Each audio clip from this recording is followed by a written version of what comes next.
L'éditorial. Jacmel dans tous ses états.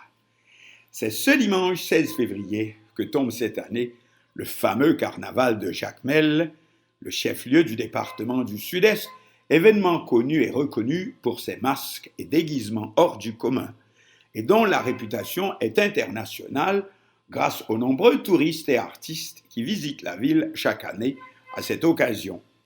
Hélas, à l'exception de cette année, où notre pays est mis à l'index par la plupart des grandes ambassades étrangères, aussi bien les États-Unis que la France, le Canada, toutes pour cause d'insécurité à travers notre pays.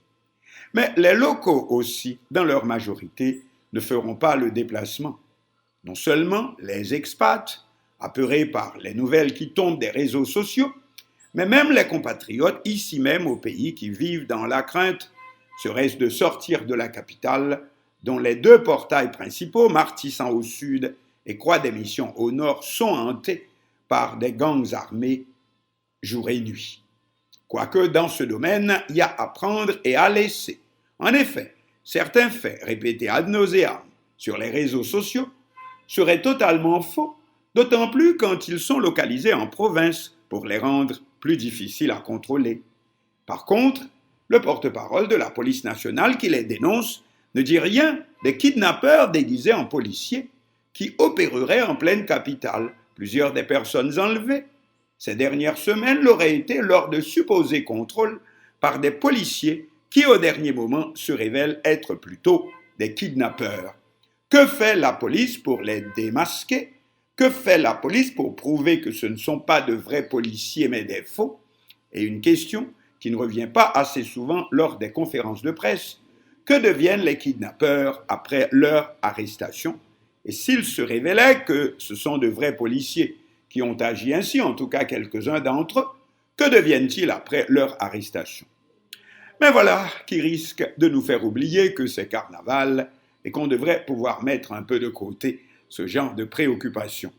C'est peut-être le même calcul qu'a fait le président de la République qui débarquait sur les lieux samedi, la veille du carnaval de Jacmel, pour jouer au Père Noël. Une puissante génératrice pour alimenter en énergie électrique la communauté de la vallée de Jacmel, perchée dans la montagne, fraîche et jolie comme elle seule, un paysage paradisiaque comme il en est, bien entendu, si peu aujourd'hui en Haïti. Des pylônes électriques s'empilent au long de la route, menant jusque par-delà la montagne à Bénet, autre pilier de l'exportation caféière qui a fait la richesse nationale pendant longtemps. Comme on dit, aujourd'hui encore, on ne prête qu'aux riches. Mais comment le gouvernement compte-t-il rentabiliser cet investissement? Puisque son principal problème, c'est justement faire accepter aux consommateurs que l'électricité a un prix. Ou bien le président Jovenel Moïse se soucie-t-il uniquement de sa propagande? En tout cas, dès qu'il laisse la capitale.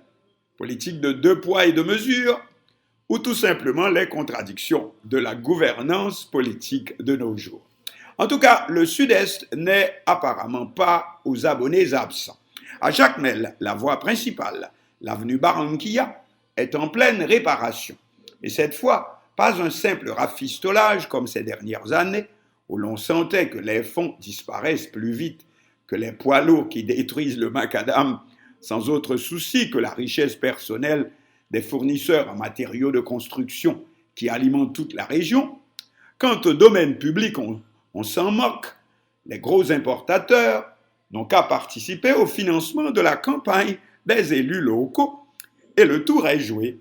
Il en résulte une absence totale d'ordre public, car le petit peuple n'est pas dupe. Il en résulte une pagaille terrible, comme c'était le cas ce week-end, alors que les policiers cagoulés du Palais national, où Advance Team débarque pour ouvrir la voie au cortège du président, même plusieurs heures à l'avance, voici un poids lourd tombé en panne, juste au milieu de la chaussée, et abandonné sur place pour probablement plusieurs heures. Or, le plus bizarre est que personne ne semble penser que c'est là une anomalie, que les poids lourds pourraient être interdits de circulation la journée et en toute la nuit pour continuer à alimenter la fortune personnelle de leur patron, voire un jour aussi spécial, mais aussi que les taximotos pourraient être moins aussi pullulents comme des mouches et avec toujours l'insulte à la bouche vis-à-vis des autres utilisateurs de la voie publique, souligné public. Vous verrez un jour qu'on sera sous un pouvoir réellement conservateur, eh bien, les grands titres, abattus de 4 balles dans la tête et en plein jour, se ramasseront à l'appel. Bon, passons. On pourrait l'éviter en tout cas, si les pouvoirs publics faisaient aujourd'hui leur boulot de traiter les taximotos, tout comme sont traités les autres utilisateurs de la voie publique, comme cette belle couche d'asphalte répandue aujourd'hui sur l'avenue Barranquilla. Pendant combien de temps résistera-t-elle? Et le pont dont la réparation oblige actuellement à faire un détour, occasion de voir que la zone continue de se développer avec des résidences cossues, investissements signés diaspora. Le Sud-Est semble l'une des régions du pays à continuer à bénéficier le plus des investissements immobiliers qui autrement se concentreraient surtout à Port-au-Prince, la capitale, ou dans les hauteurs dominant celle-ci. Cela depuis le séisme de janvier 2010 qui a détruit la capitale. Mais comment protéger ces nouveaux investissements dans le domaine public? On ne peut placer un policier derrière chaque poids lourd transportant du ciment et des barres d'acier, ni derrière chaque taximoto. Par contre, on peut employer des jeunes gens de la zone sur le trésor public pour faire le boulot d'empêcher les chauffeurs de déverser l'huile usée de leur moteur sur l'asphalte ou les riverains d'empiler leurs matériaux de construction directement sur la chaussée qui disparaît ainsi à peine avoir été construite. De plus, cela crée quelques emplois pour une jeunesse livrée à toutes les mauvaises tentations. Mais ce n'est pas fini. Ne soyez pas déçus si votre promenade favorite, l'avenue Pétion-Bolivar, communément surnommée la Cou New York, est devenue un vrai chantier de construction elle aussi. C'est rare en Haïti que de vrais travaux soient entrepris pour empêcher la disparition d'un monument public.